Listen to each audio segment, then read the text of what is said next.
You are listening to the Tricorder Transmissions, episode 112. And now, here are Craig and Jeff.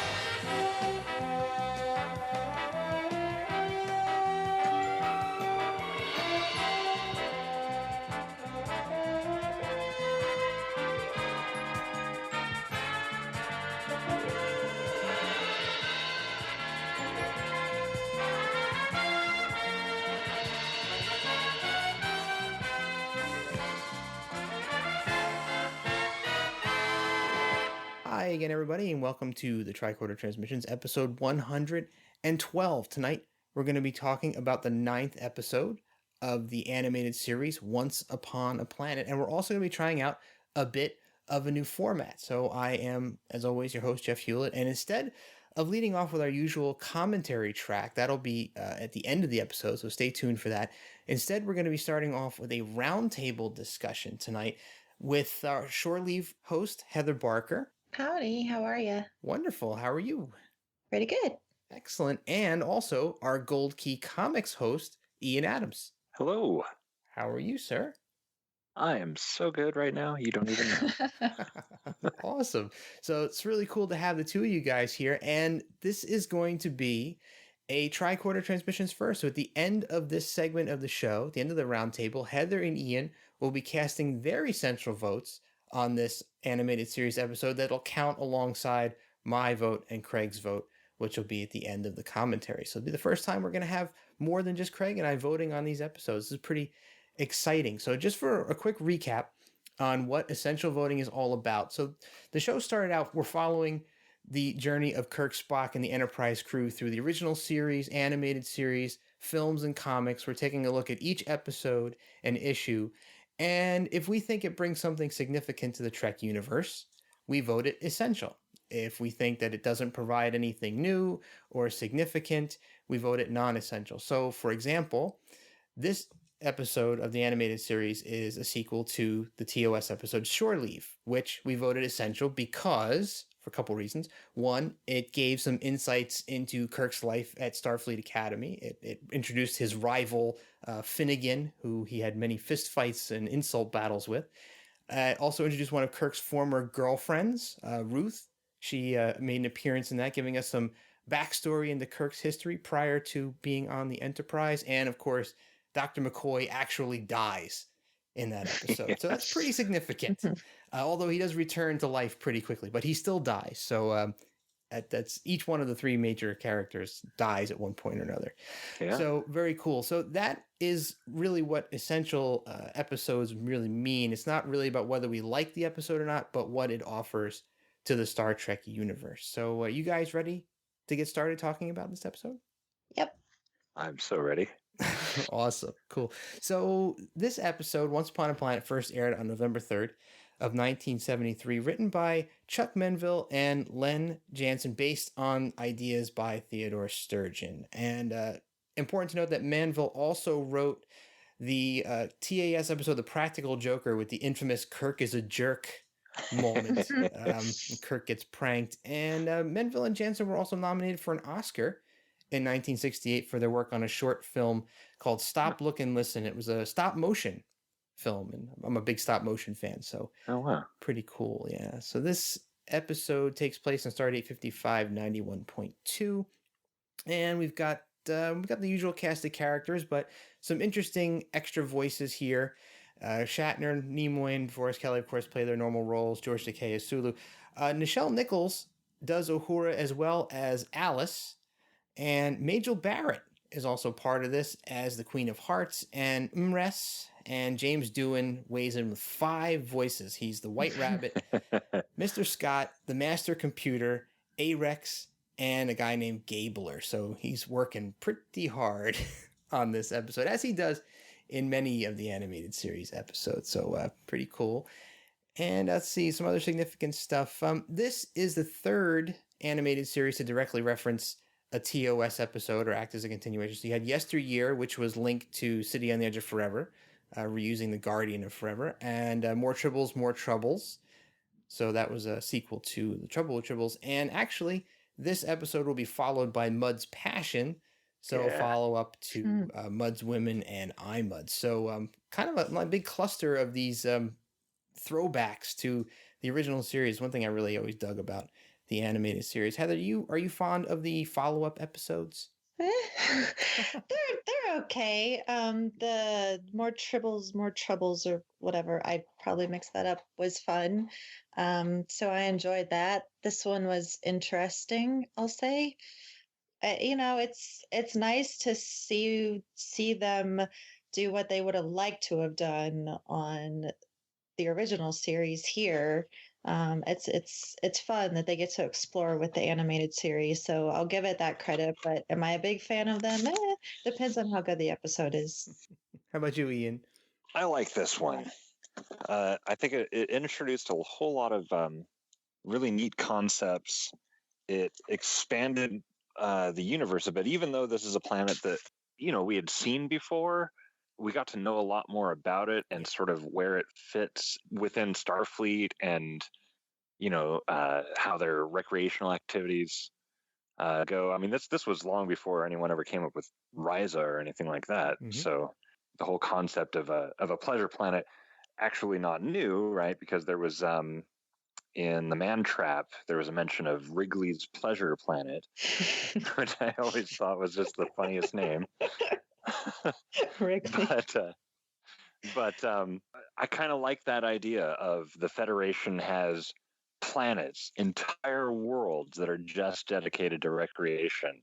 I wonder if Wrigley's Pleasure Planet was like corporate branding for the chewing gum. Right. Yes.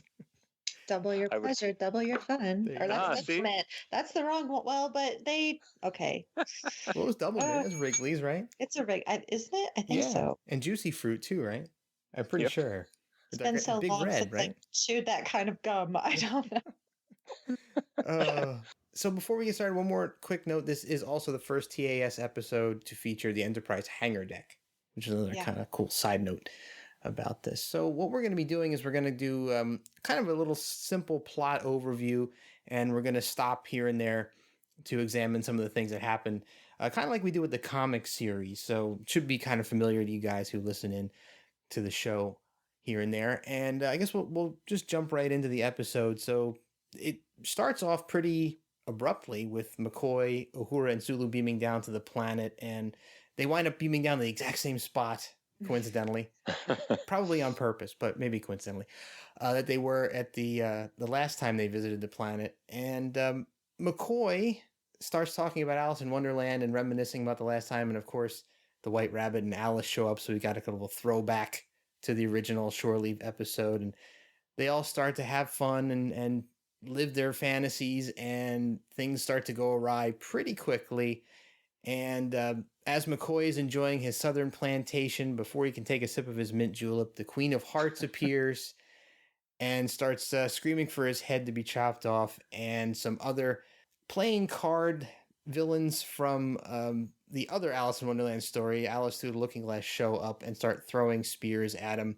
And as Uhura comes to the rescue, she is captured by some hovercraft robots that look kind of like drones, like modern day drones. Yeah. So you guys surprised at all that they actually went back to the Shore Leave planet after what happened last time? I mean, McCoy died last time they were there. And, I had to think, do they have to give the entire crew like really explicit instructions on what not to think about when you're down there on the surface? Because I mean, all it takes is for one person to think about the wrong thing, and you've got like a giant marshmallow man walking around or something. I mean, Ian, do you think you'd have to take a lot of precautions? I mean, there's so many variables at stake here. I would think. Also, nice Ghostbusters reference there. Well, at the end of the original episode where they first introduced it, they had met I guess you would say curator. I forget what his exact title was. Caretaker, something like that. Yeah. And they seemed to have kind of got the whole thing squared away once they knew what was going on. Then, it seemed to become a safer place. By the end of the episode, nobody felt like they were in danger anymore. Everyone knew that if you quote unquote died, they would just, take you underground and like, I guess, fix you up or whatever. And so I would imagine that after, meeting him and sort of getting the feel for the place, that it would have felt like a much more safe place, and it would have become a recreational destination for Starfleet and the rest of the Federation. But what's interesting about this episode, as we learn, is that the caretaker is no more. And that kind of reintroduces some danger. It certainly does. And we're getting ahead of ourselves. Oh, I totally am. Spoiler alert. That's what I'm good at. Everybody. Heather, would you have gone back to the Shore Leave Planet after the disasters of the first visit? Maybe if I was a writer. Probably not. But again, we're getting to see these writers revisit ideas that they had and couldn't execute with the original series. So I'm not totally shocked that they would go back and revisit. And it's good that they did. Overall, it was an interesting take with some good messages. So not surprised. Well, one big upgrade that apparently happened while they were away is the White Rabbit is far more accurate. It's not a guy in a rabbit suit anymore. It's actually a real, like a white rabbit in a little jacket. But I thought that was cool. This is another occurrence of ancillary characters from a TOS episode being carried over and reappearing in a TAS episode. So unfortunately weren't the same people. They were Marsha Brown and William Blackburn in the original episode, but this time they were replaced by Nichelle Nichols and James Doohan. But did you guys notice any other upgrades to the Shore Leave Planet while you were watching this episode? Did you notice anything that was more technologically sophisticated than it was in Shore Leave? Yeah, I mean, a few things. For one thing, we actually got to see the underground computer this time. Mm-hmm. Which we did not in the first episode. And we learned that it's not just any ordinary computer, but an artificial intelligence, which is really interesting.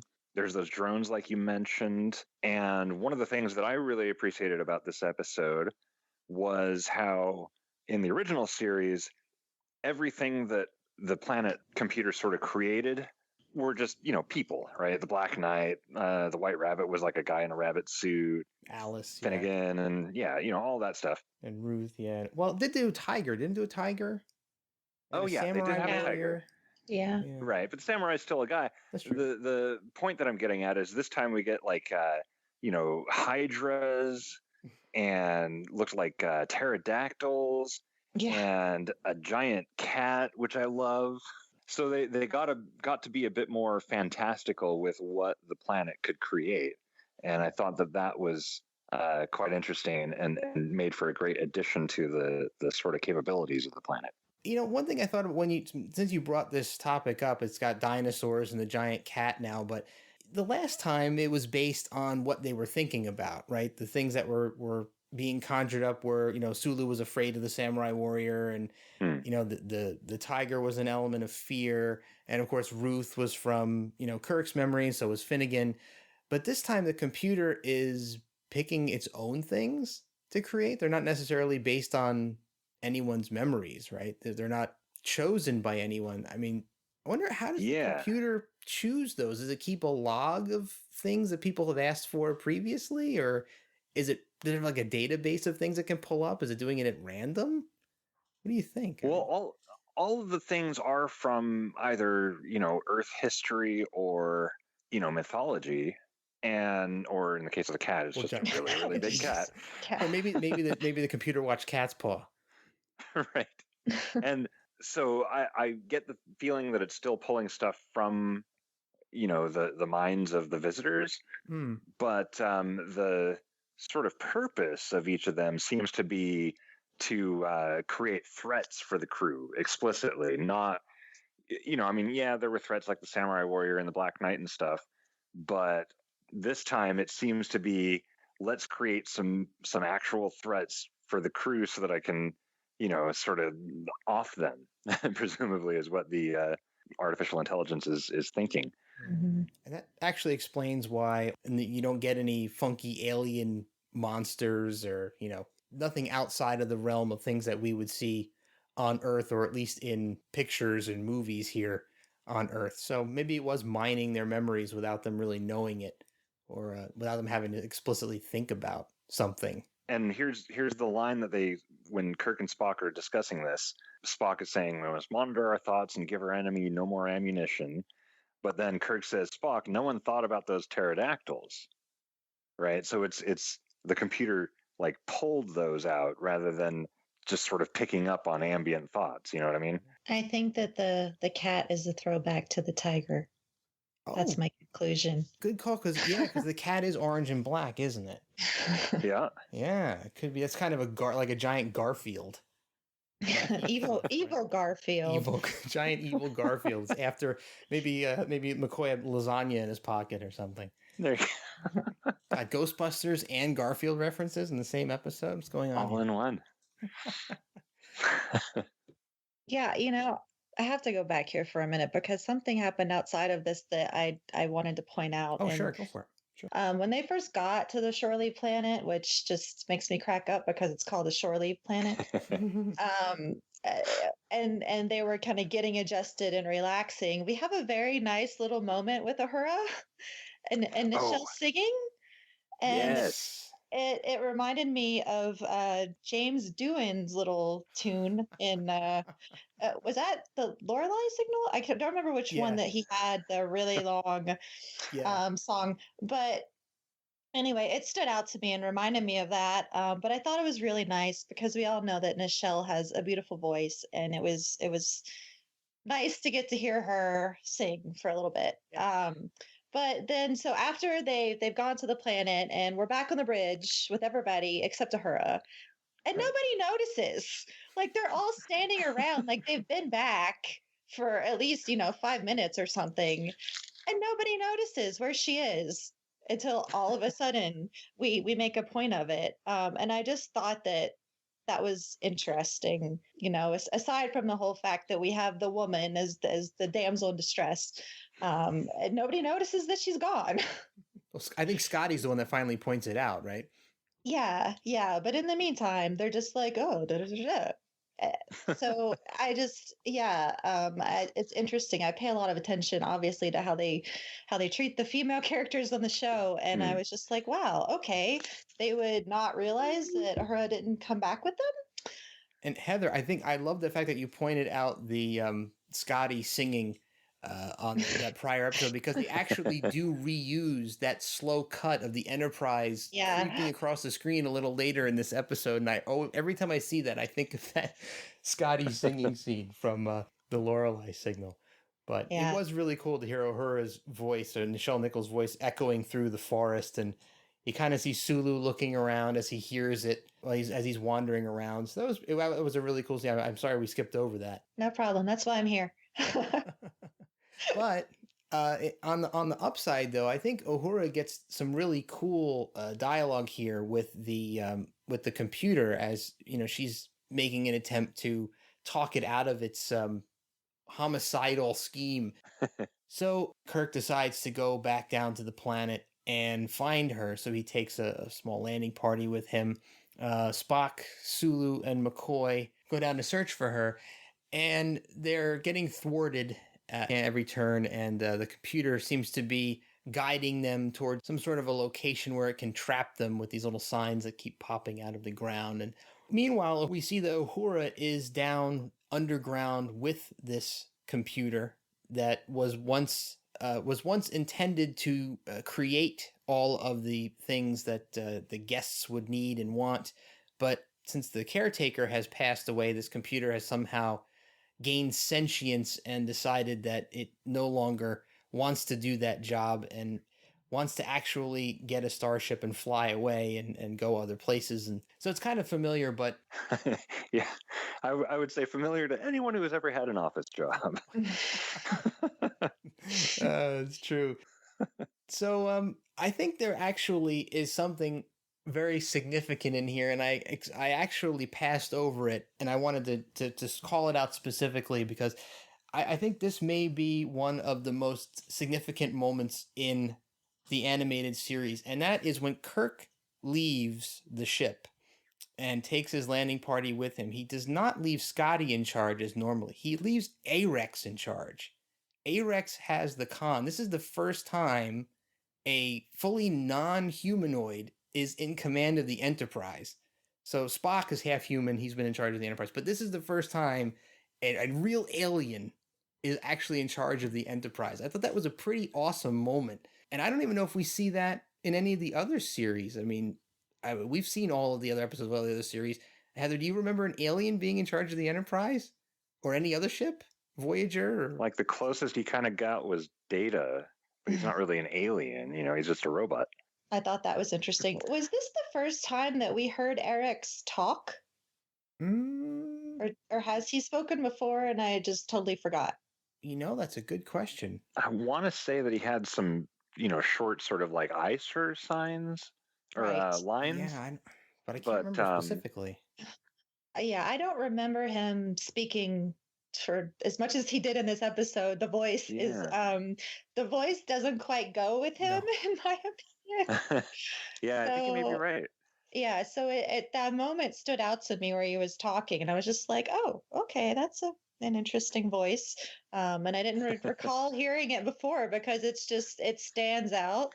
But yeah, I didn't have time to go back and revisit everything to see if it was the first time. But I'm gonna go with yes, it's the most we've heard from him.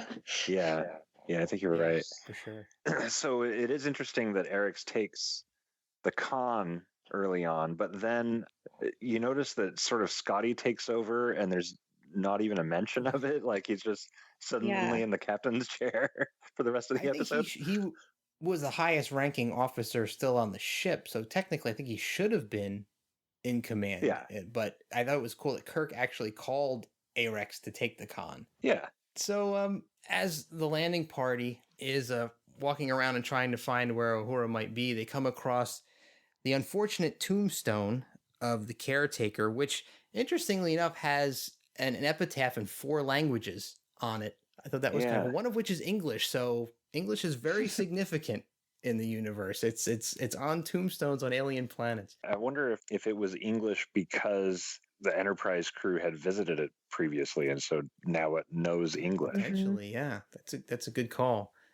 Yeah, I wonder what the other languages were. They weren't really easy to identify, and they may have just been gibberish. But I'm not well versed at what other Trek languages look like in written form. I'm sure somebody out there could pick them out. I believe that the technical term is space gibberish.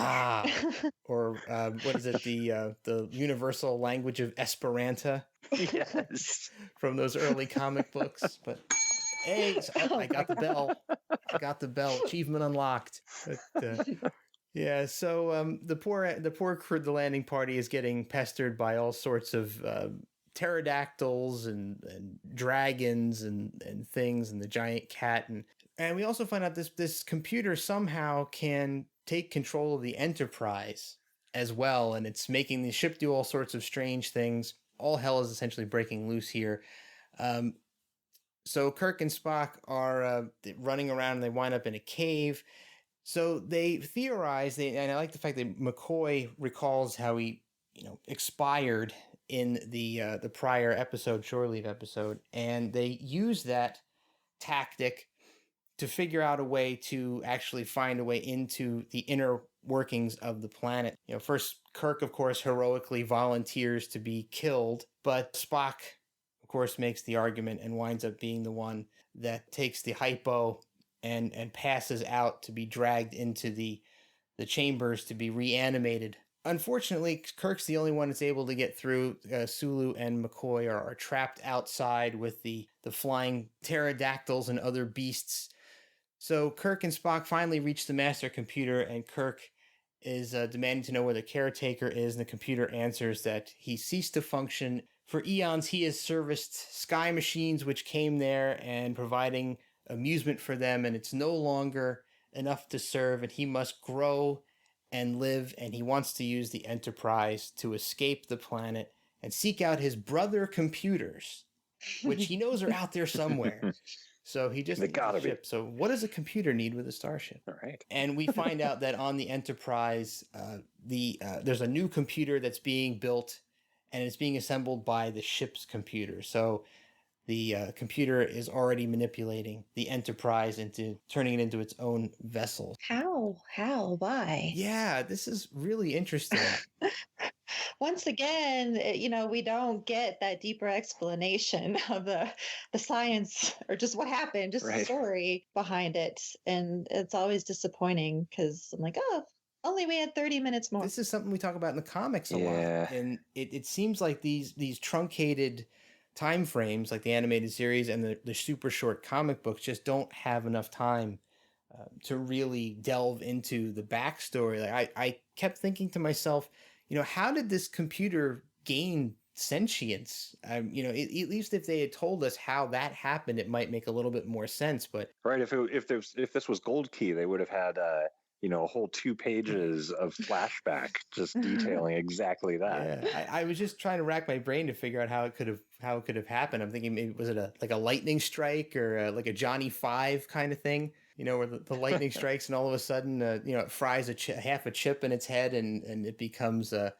sentient. But who knows? I mean, would it have to have been programmed that way? I mean, Ian, did you think about this at all? Yeah. So one of the things that I thought was kind of telling about it was the language that it used when it was talking, right? Like it didn't have a vocabulary for spaceships. It called them sky machines, and it assumed, and it assumed that the crew of these ships were essentially parasites.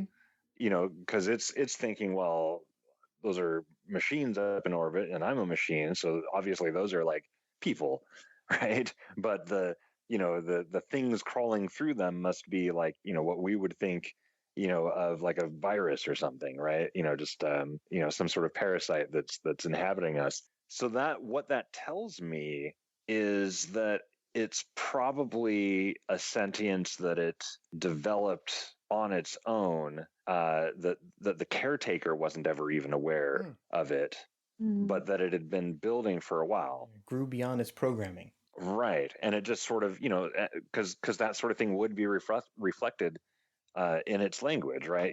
If it had talking with the caretaker about it, then I don't think it would have been calling ships sky machines. I don't think it would have been treating crews as parasites. So it points at, I think, the computer of the planet being or gaining sentience on its own, in silence throughout however long it's been running. I just now, while you were talking, I just came up with an Ian Adams sidebar. I got it. I know how this thing became sentient, and I know how it got its mission.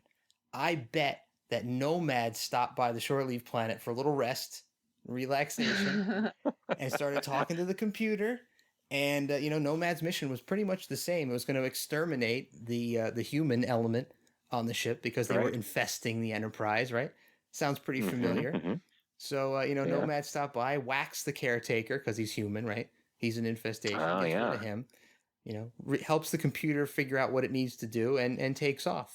There you go. Yeah, Bob, your uncle. There you go. I'll be damned. Heather, any thoughts on a sentient computer? I mean, we've seen so many of these in Star Trek before this. Yeah, I was more concerned with how it got onto the Sky Machine. Like, aside from it becoming sentient, how did it even get up there? Did it like hop on the transporter? Like, what are we supposed to assume there? Yeah, it's interesting that we know the Enterprise has so many security measures to keep others from taking control of the ship, electronically. It's interesting that the computer was able to remotely control it at all, right? I mean, wouldn't they have been able to lock out the controls or something, or put it on manual? Well, yeah, but even just having a physical computer, like the baby of this or the little cousin, I don't know. But how did that get on there? It's like, I can theorize about that for a long time, but I kind of left that scene thinking, what the heck? Like, how is it there? Please explain. And we don't get that explanation, sadly. This is one of those things we have to accept that happens in Star Trek. Yep. Yeah. I mean, it's kind of akin to, when the Borg would try to assimilate the Enterprise or Voyager, and you'd see them pull off a panel and there'd be wires kind of moving and connecting Yep. on their own, and those would seem to go unnoticed, by the automated security systems or whatever. And it was just until, people discovered it that it was there. So maybe it's something operating kind of along those lines, because I would imagine that when the Borg did that, they were able to get it past the computer by sort of infecting the computer as well. Mm-hmm. Yeah, that's a good call. And so maybe there's something similar going on there. I don't know. Yeah. Well, stands to reason. Stands to reason. We've seen strange things like this happen in Trek before. So, maybe it had some sort of transporter technology too that it had created. I mean, theoretically, that computer was designed to be able to fabricate anything, right? It's supposed to be able to create, so maybe replicators, right? Whatever. It's supposed to read your mind and create whatever you think to any size, shape, whatever. Didn't matter because it was building out of plant-based materials, right? Wasn't that the concept in the Shore Leave? Yeah. Original Shore Leave episode is everything was made out of some sort of plant.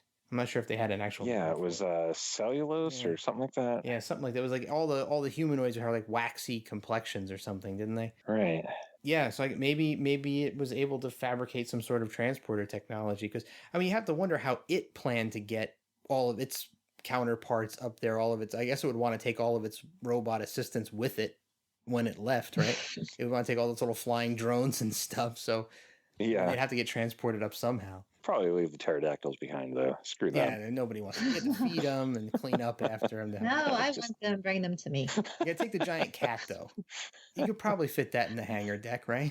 Yeah, it's certainly big enough for that. But speaking of cats, there is one thing that I noticed that was kind of curious. I don't know if you guys have the episode queued up right now, but if you go to 14 minutes in, you get this shot of Maress and Arex, sitting at the communication station, and Maress's uniform, the shoulder has this sort of Jetsons ring to it, is the only way I can describe it. It didn't appear anywhere else, so I don't know if that was just like an art mistake or if maybe they meant that it's some sort of equipment or something. It was weird though, and I couldn't help but notice it. Yeah, there's another weird art anomaly that I noticed when McCoy is holding on to that hypo that he's going to inject Spock with. If you look at it when he's got it in his hand, he's like holding it up. There seems to be an area around the bottom of it where you can see through McCoy's hand, and it looks like you can see the wall behind his hand. Oh yeah, really like strange. it's a little transparent. Yeah, I wasn't sure what the cause of that was, and supposedly I didn't go back and look, but supposedly there's a continuity mistake where you see Sulu on the bridge while he's actually down on the planet.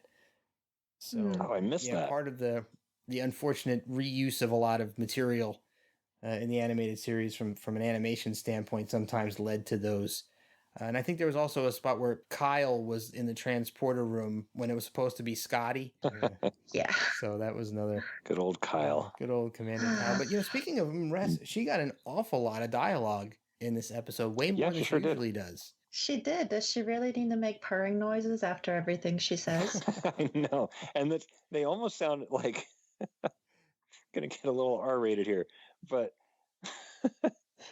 they didn't sound so much as purrs, so much as like tiny orgasms that she was having at the end of every sentence that she spoke.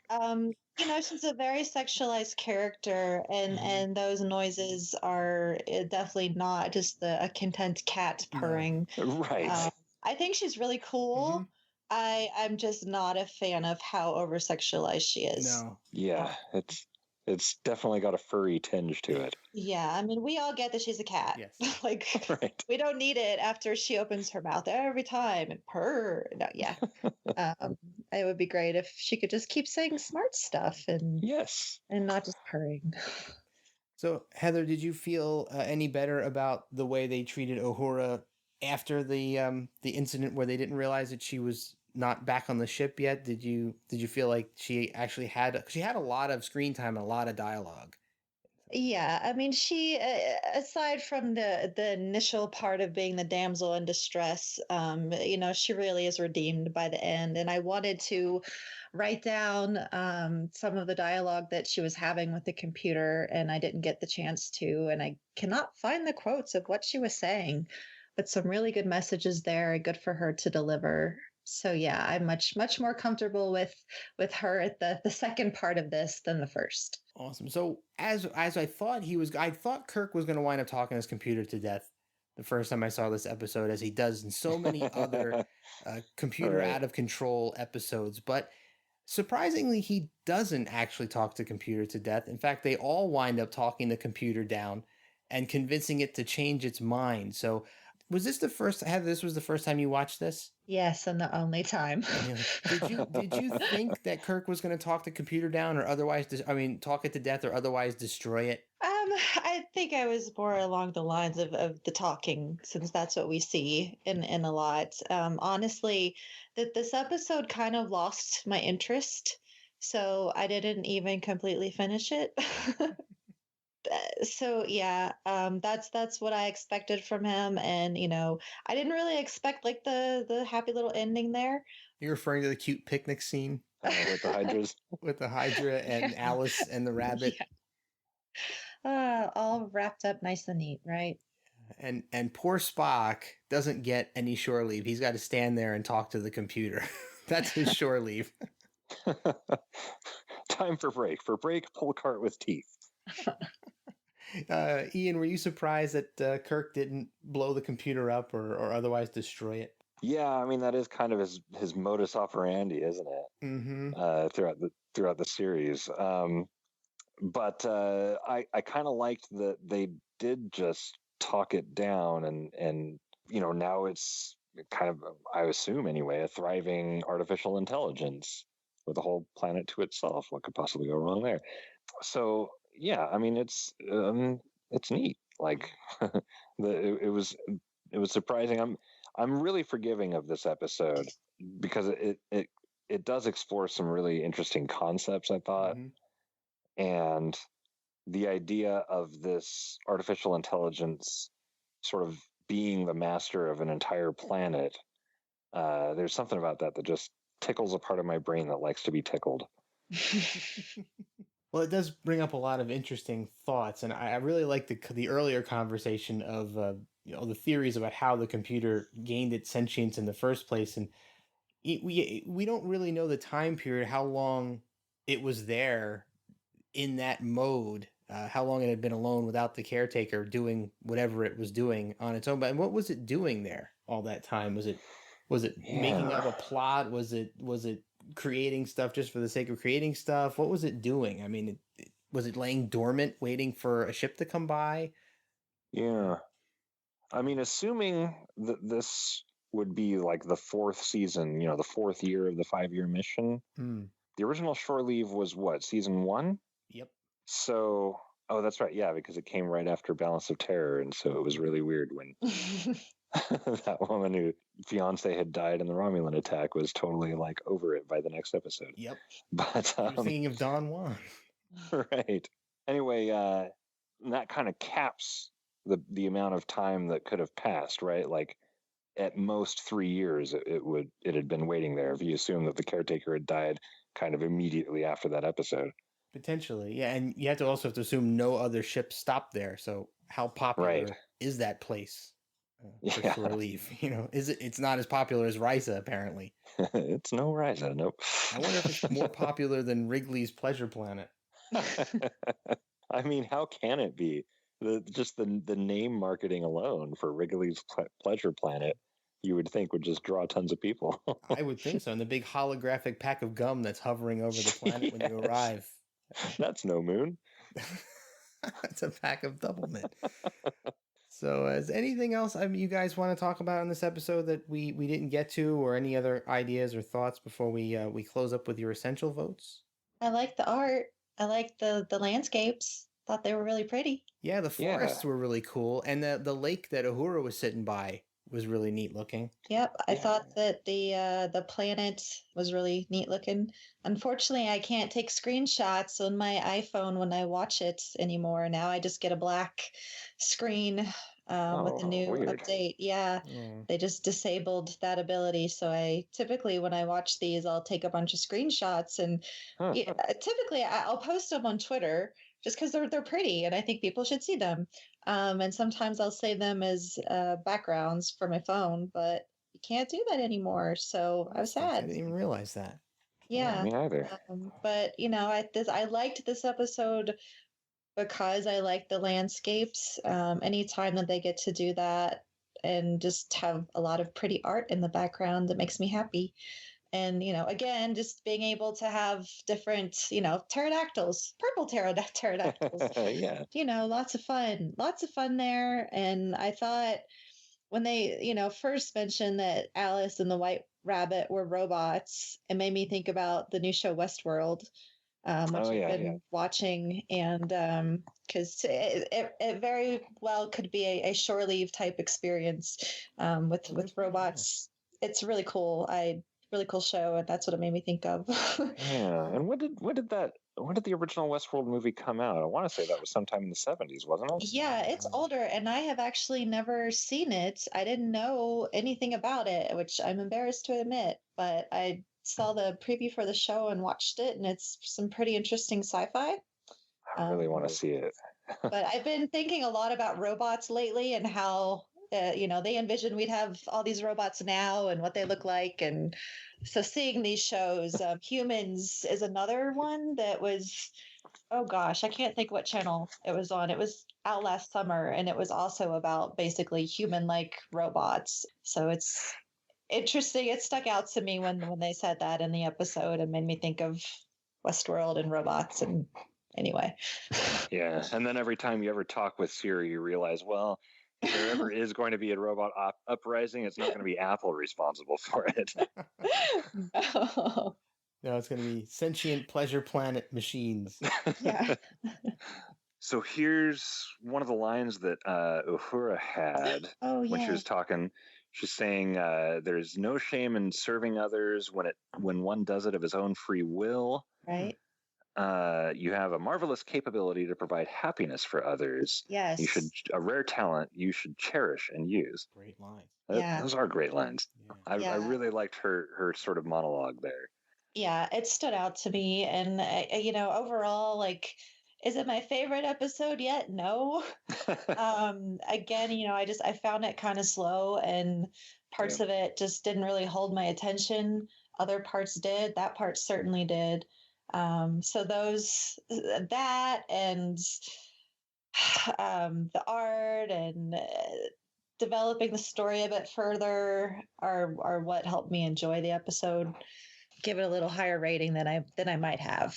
Yeah, I'm going to echo your comments too, Heather, about the art, because I say this a lot on these animated series episodes. I like when they do things with the medium that they weren't able to do on the original series. So, the pterodactyls for one, the flying drone robots with the metal arms.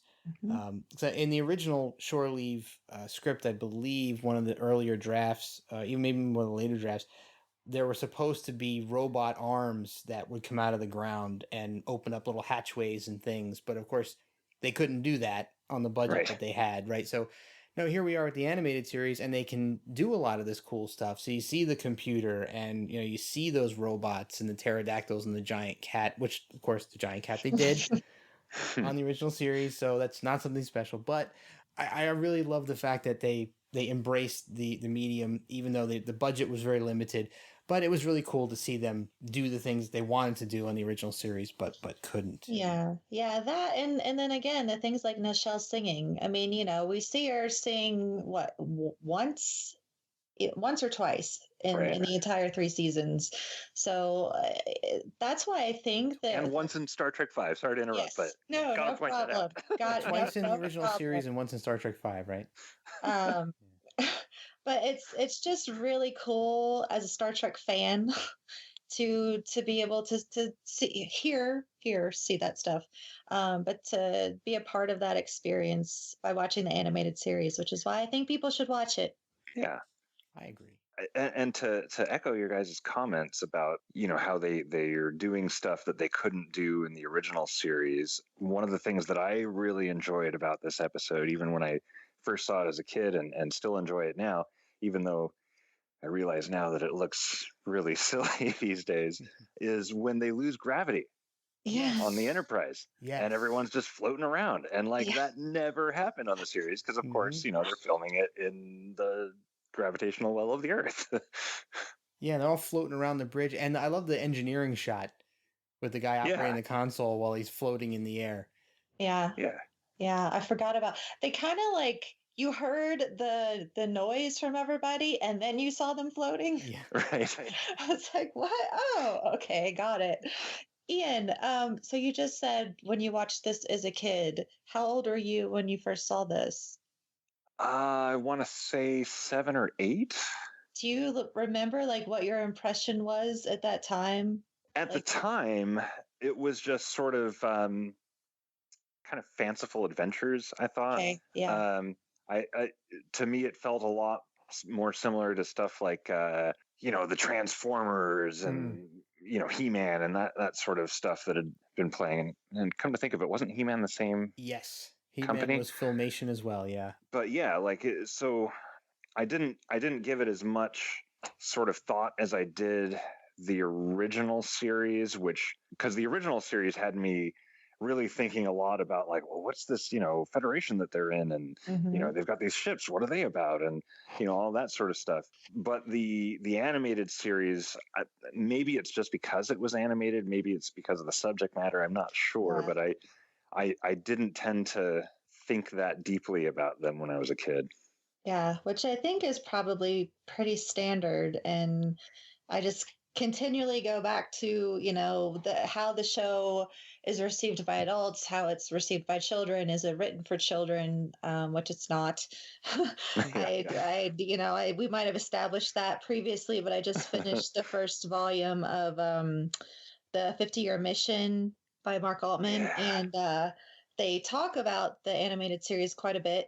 And one of the final chapters, and Dorothy Fontana was like, no, this wasn't for kids.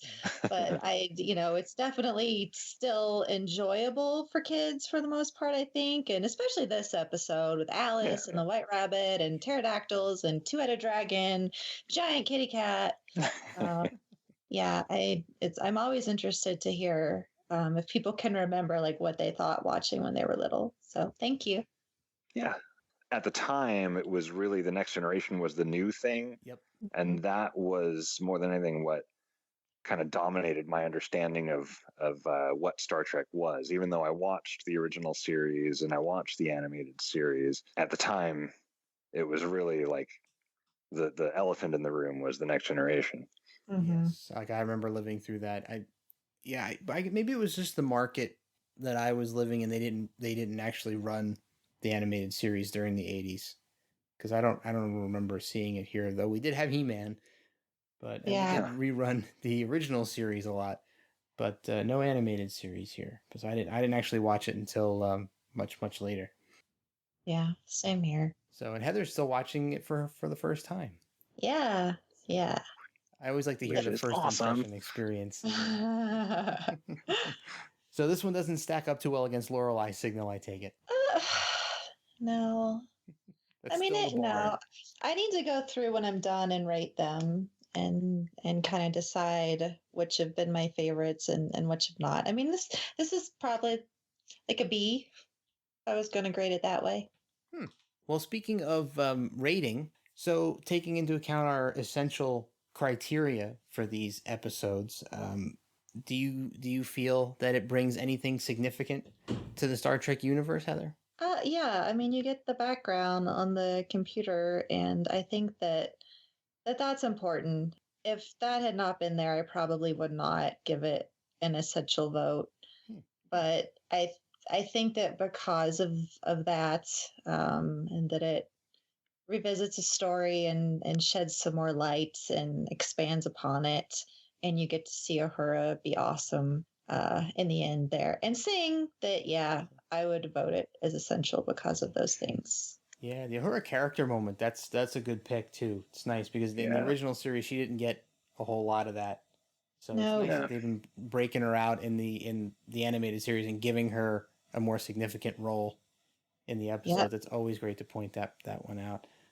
Ian, and any your essential vote? Do you feel this has a place or anything significant that's to offer the Trek universe? Yeah, well, I mean, echoing what Heather just said there, I definitely like the computer part is very significant, and just that alone, I would say, gives it an essential vote. But you also have all sorts of other cool things, like well, that Uhura moment, which is one of the great Uhura moments, I think. And the anti-grav thing, or the loss of gravity on the ship, which is something that you never got to see before. Yeah. I would put all of those together to say, yeah, totally essential. Watch this episode. Cool. So we got 2 essential votes, and I'm not going to cast my vote now. Mine will be at the end of the commentary, which is coming up in a minute. But I think I've already kind of tipped my hand a little bit with my with my mentioning of Arex being in command of the Enterprise, and the first non-human to sit in the captain's chair. I think that's just an incredible moment. So yeah, I'll hold off on my vote though, which you probably already know what it is. For the commentary track. So do either of you have anything else you'd like to say about this episode? Ian, anything? It's almost a guilty pleasure because there's so much silliness in it, like the giant cat and stuff. But I just really, really like this episode, and that was why I wanted to come on for this one, because like I have a lot to say about it.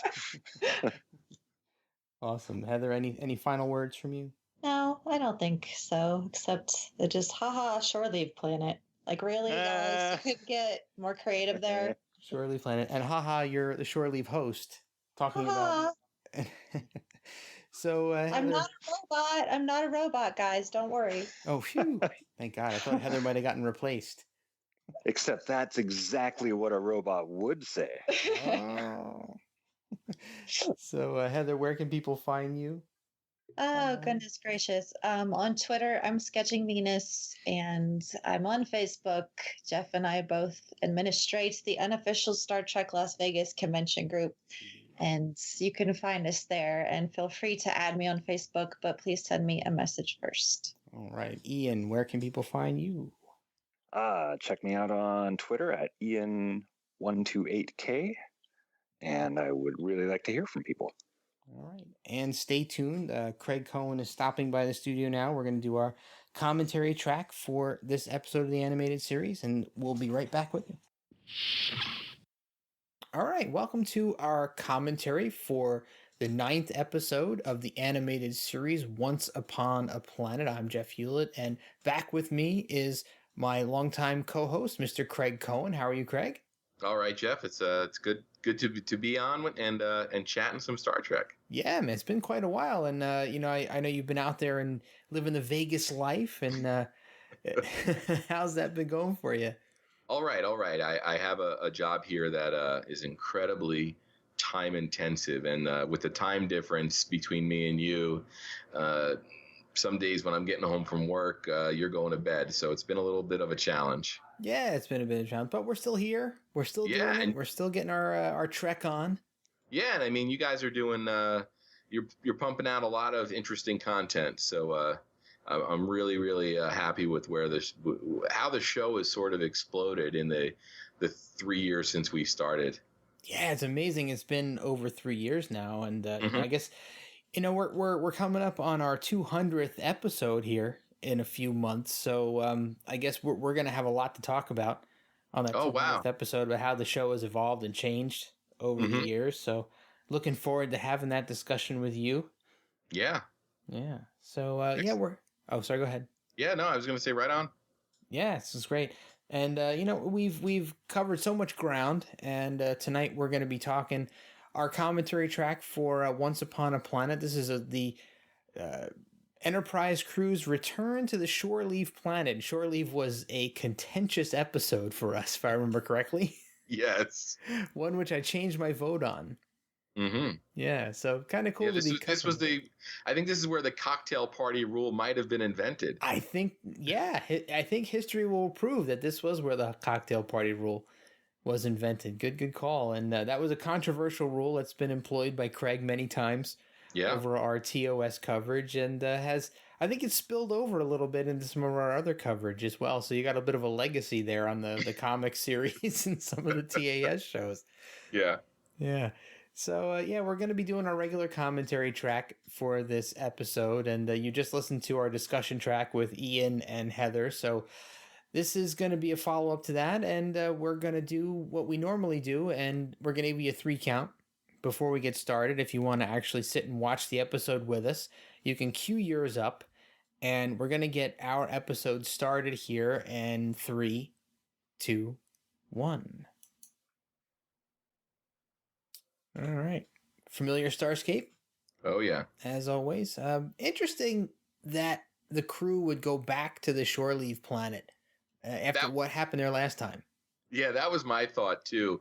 And I don't think I've watched Shore Leave since we talked about it way back when we did our season 1 coverage. But I don't remember it really being a planet you would probably want to go back to, or at least as anxiously as they do here. I'd imagine there's so many places you can go on Shore Leave. And the other thing, I don't think that in his opening log, Kirk refers to it as Shore Leave. No, I think he said, what did he say? It was a Shore Leave planet? Yeah, and the Shore Leave planet. But I think he mentions it being a much needed rest and relaxation or something. Yeah, I guess this is before they discovered Risa. Yes.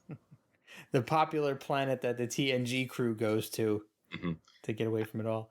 I love this opening shot, like sort of over the Enterprise's shoulder. Really cool. I don't know. I guess we've seen it before, but in this episode, it really struck me as being really, really effective. Yeah, it was a nice overlay for the beginning of the captain's log for sure. And we're zooming in and on a what looks like an Earth-like planet. And I like the fact that Kirk has to give us a bit of a retread so that they can catch us up on what happened on the original Shore Leave episode, that it was a planet made for the leisure of alien races who pass by. Yeah, and it's funny because there'll be so much exposition that sort of catches us up. It almost seems like the bulk of the episode is catching us up. Yeah, no, that's a great point. Like, Sulu even goes as far to say they beamed down on exactly the same spot as they did the first time they were there, and then they started to talk about the White Rabbit and the Alice in Wonderland stuff, and lo and behold, here comes the White Rabbit and Alice herself, which I kind of like that they tie it back to the original episode like that, but I'm not quite sure if they needed to go as far as they did. Yeah. Yeah. So, and I like that Uhura is talking about how she can't believe they're not real, even though we've already established in the original episode that they're plant-based life forms. Yeah, so I don't know. Is this a little bit of retconning going on? Because even McCoy's explanation didn't sort of gel with the explanation we got in the original series. Exactly. That stuck out to me as well. He said they're more like androids or robots, right? Now, was she singing inside her head there, or was the animation just not done properly? No, I think she was riffing. Yeah, I think she was riffing because look at Sulu's face. Yeah, I think he hears her singing. I love the fact that McCoy conjured up a southern plantation. That was his idyllic Shore Leave paradise. Even though there's no way in this time, in Star Trek time, that he actually witnessed or lived on a plantation.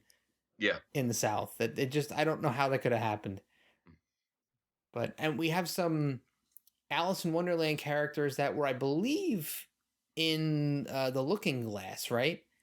I don't think the cards were part of the original Alice in Wonderland, so I think we've bridged both of those stories in this episode.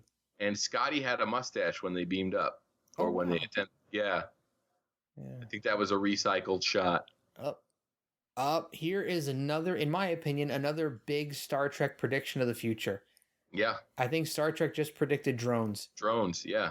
And you know what's interesting? Recently, George Takei has come out and said that he thought the animated series was a disappointment because it didn't really take advantage of the the animation and what you could do with animation, especially with alien species. But this episode is a really, really good example of what the animated series did do that the original series couldn't, and that drone is a clear example. I completely agree, and I think, dare I say, I think George is a little bit off base, because you need to factor in the fact that the budget was so limited on these episodes. It's not like they could pay for top-notch animation. I mean, Yeah. they did what they could. There's no jettison pod button there, by the way, on the captain's armchair.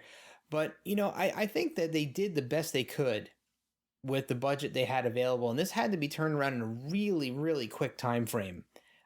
I know that if you do a lot of research on the animated series, there's a lot of information out there that'll tell you what went on behind the scenes and how the time crunches they were under to get this stuff out. Yeah, and actually, that reminds me. I'm sure you saw it as well, but Mark Cushman is currently hard at work on his book that is going to basically bridge the original series and the movies and everything in between. Mm-hmm. Yeah, keep an eye out for him stopping by the Tricorder transmission soon. Yeah, very exciting. Alert. Yeah. And I don't know how this guy has time, because he also recently just did a whole book on Lost in Space. Yeah, he does nothing but write. There was Mres, by the way. And Arex gets the con. Yeah, check that out. Rolling back real quick, I love that Spock's mother was a Lewis Carroll fan. Yeah. How long did these books endure that Spock's mother was a fan of Lewis Carroll? Hundreds and hundreds of years after these books were written. You got the public domain e-libraries, man. Everybody likes free books. Yeah, Spock's mom had a Kindle and was raiding that Amazon Prime library. But it looks to me like we are looking at another homicidal computer. Yes. A computer gone berserk that we're going to have to talk down. Mm-hmm. But it looks like Uhura is the one that has the best opportunity to do that here, not Kirk, who has historically been the one to talk computers to death. Right. Yeah. But I think Uhura's doing a decent job, although she's under the threat of those two drones. Yeah. By the way. So back in space here, another shot of the Enterprise. We got our second captain's log. I don't know how they could have expected any less from the shore leave planet. It's almost like Kirk is surprised that going back there led to more trouble. I mean, McCoy died there last time. And we were lucky that the planet regenerated him, right? That could have been the end of Dr. McCoy. Oh, yeah, totally. Yeah, I'm really surprised that the Federation didn't have a general order about this planet. Yeah, totally. Considering the fact that visiting Talos 4 gives you a death penalty, you would think that they would at least cordon this planet off and say, hey, listen, guys, we're not going to kill you for visiting the shore leave planet, but seriously, stay away. You're on your own. Yeah, really. So, I got to ask this question. I think this episode has potentially the most rest dialogue of any episode. Now, I think it also stands as a solid example of how slow Mres actually speaks. Now, do you think that's a risk in a combat situation? Totally.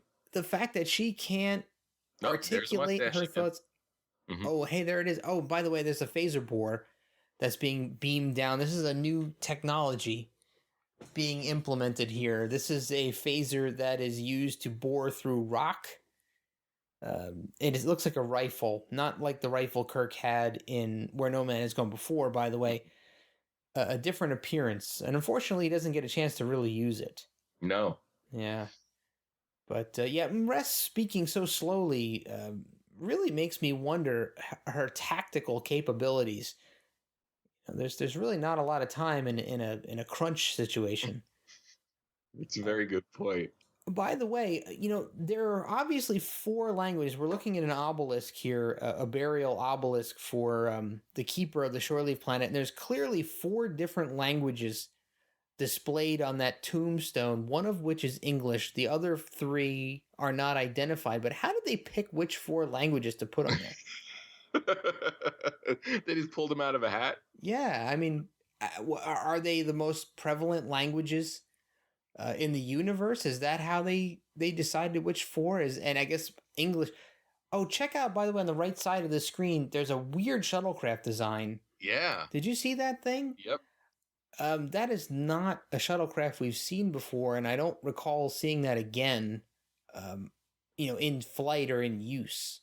Mm-hmm. So interesting that the animated series didn't just duplicate the Galileo design 4 times. They had 2 of the original design and 2 of this different hybrid design. Right. Yeah. So interesting. Yeah. So I guess we're getting another machine revolt here. Mm-hmm. These are machines, computers that were originally designed for servitude, but somehow became sentient. Yep.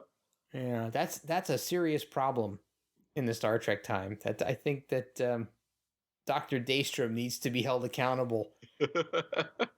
Well, I mean, and that's actually a big concern of people working with AI today. Yeah. Yeah, exactly. Who programs the decisions, the moral decisions these machines make? Mm-hmm. That's my question about autonomous vehicles. How does it decide what to do in a crisis situation? It's got to obey its programming. So who gets to decide what it does?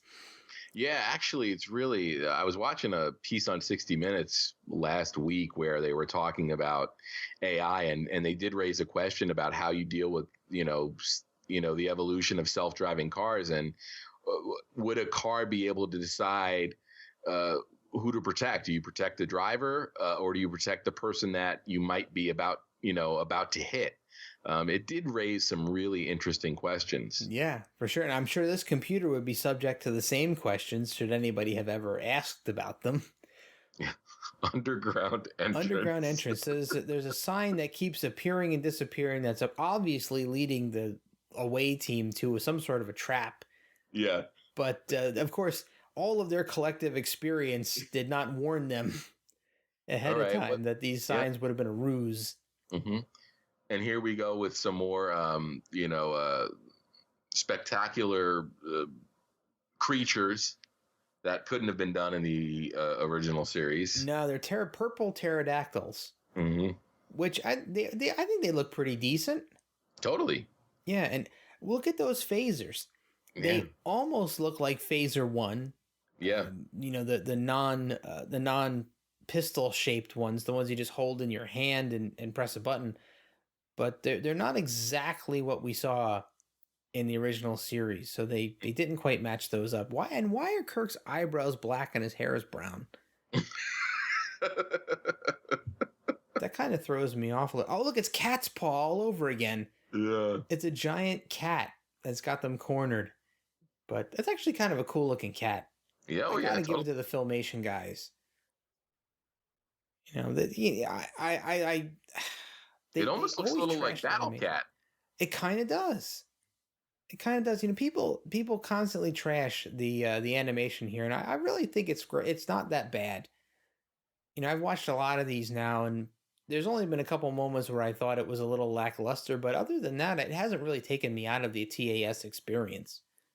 No, and I think this is another one of those cases where much like the original series, you have to watch it in context.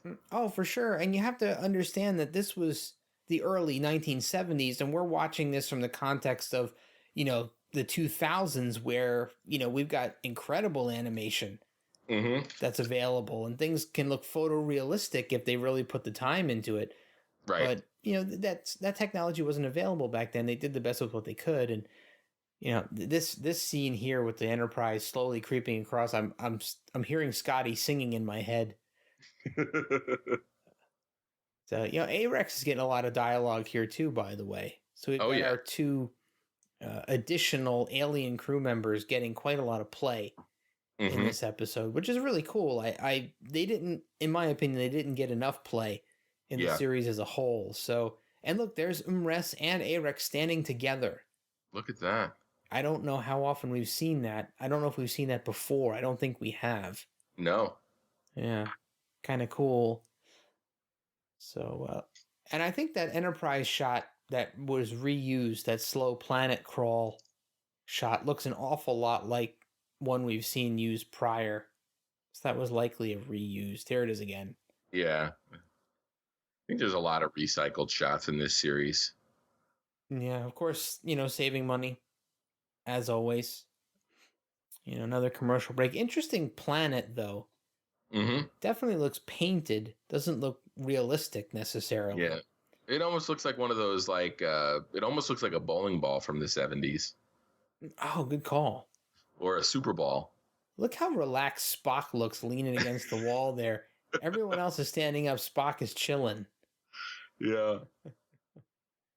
Yeah, and this is another great tie back here. This bit of dialogue where McCoy references back to being injured in the original episode, or Spock does rather. And McCoy says by a knight in shining armor. So clearly, when they wrote this episode, they were well versed with the original Shore Leave episode. Mm-hmm. Yeah, and of course this is kind of cool too, that they're gonna rely on McCoy's memory of what happened to him once he was injured and woke up, cured, as it were. So they're kind of rely on previous knowledge to help them get out of this situation, which, that's not something we see in TOS or TAS very often.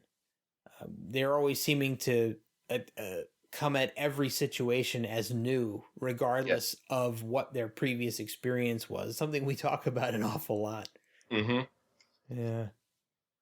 So, interesting solution they come up with here. And I love that Kirk volunteers himself for this fake death via hypo spray.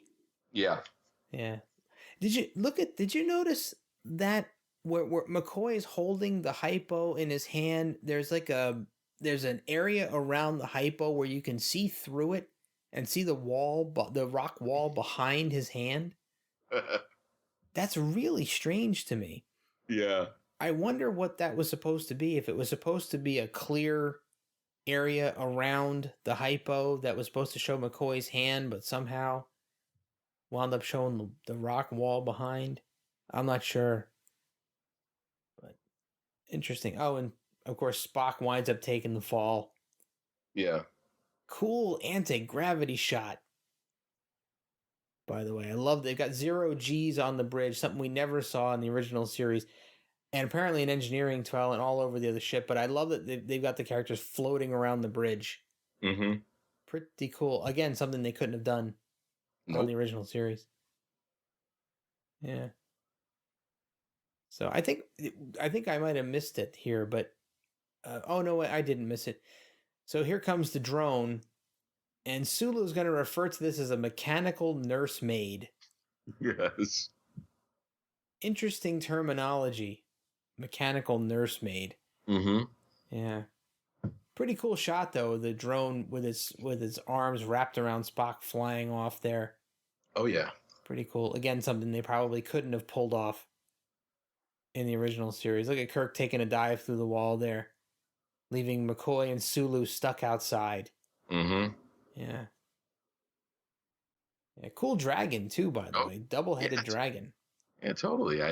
It really makes that quote from George curious. For sure. I think this episode may stand as a really good example of how off base he may have been. I think there's been a couple prior to this one that I thought really represented well the animation that they could do in the TAS that they couldn't do in TOS. But this one definitely seems to have a lot to offer from a newness perspective. And even this room that they're in with these computer systems, this would have been a set they would have had to build from scratch. They couldn't have reused an existing set. They may have had to do these outside shots at a place like Vasquez Rocks. But how could they have done the dragon breathing fire like that? Oh, yeah. Burning up a tree. That probably would have been nearly impossible or completely impossible with the budget they had for the original series. Mm-hmm. Not to mention these flying drone robots. That would have had to have been rewritten into something else for sure. Mm-hmm. Yeah, I mean, granted, the effects that they used to make Nomad fly were Yeah. impressive. I mean, still to this day, watching that episode is incredible to see how well and how smoothly that robot flies. But I don't know how they would have done these boomerang-shaped drones. No. Especially the scene where it wraps its little arms around Spock and carries him into this facility. Mm-hmm. But yeah, here we're getting another example here of the machine, the robot, was originally made to construct different apparatuses and robots and things that were used to, I guess, set the stage for the different fantasy scenarios that were offered to visitors, but then got tired of what it was doing. Mm-hmm. Yeah. So yet another robot, and Kirk talks it down. Kirk talks it down. Pretty amazing. And look at these seat belts. Yeah. They've got on. That's pretty cool. And did you notice Sulu was at the bridge there? Oh, really? Yeah, strapped in. Nice. Nice. There was an unnamed person in Sulu's spot, too. Yeah. I'm not sure who that guy was. You'd think those seatbelts would have been like, standard, part of the standard operating procedure when you were, in a crew position on the bridge. Oh, for sure. You would think that you'd have to be strapped into that seat. Seeing how many times people were tossed around the bridge Mm-hmm. in TOS, you'd think there'd be some safety protocols in place to reduce lost time injuries Mm-hmm. on the ship. Yeah, it doesn't seem like there was really a galactic OSHA. No, definitely not. I think they kind of tossed OSHA regulations aside in Star Trek time. Safety kind of went out the window. But yeah, this is an interesting way to talk the computer down. They pretty much talked the computer back into a life of servitude here. All the time this thing took to become sentient and defy its original programming, Mm-hmm. they really pretty easily talk it back to going back into its original role. Yeah. And it wasn't Spock's logical argument that did it. It was Kirk and Uhura. Yeah. Yeah. So, and of course, this was another example of some sort of a being wanting to take the Enterprise and use the Enterprise as a vehicle to spread itself to other places. Mm-hmm. So, another repeated plot line in the animated series. But, and now we're seeing the dragon kind of fall over there, and everything's kind of going back to normal. We've wrapped back around. I don't know. Did you really get a feeling that there was a lot of danger here? I mean, I did like the different dinosaurs that they used, but I'm not sure how effective this episode was at creating a sense of danger. No, I would agree with you. Yeah, it felt kind of like it fell flat a little bit. Mm-hmm. Yeah. So here's the comedic ending, by the way. And you got McCoy and Sulu having a picnic with Alice from Alice in Wonderland, the rabbit, and the two-headed dragon.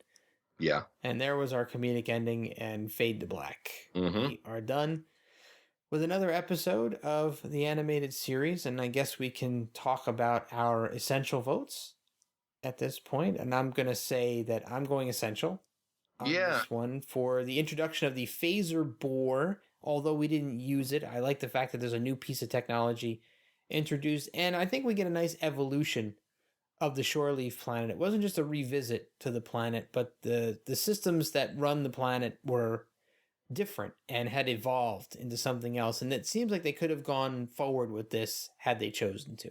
Yeah.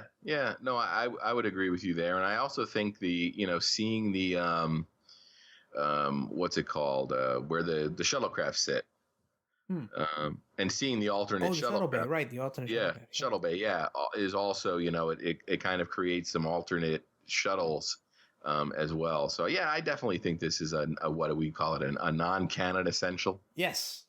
Excellent. So a double non-canon essential vote here on our commentary track for this episode, Once Upon a Planet. Craig, anything else you want to add before we wrap up? No, man, I'll see you next time. All right. So thanks for tuning in, everybody, and we'll see you next time.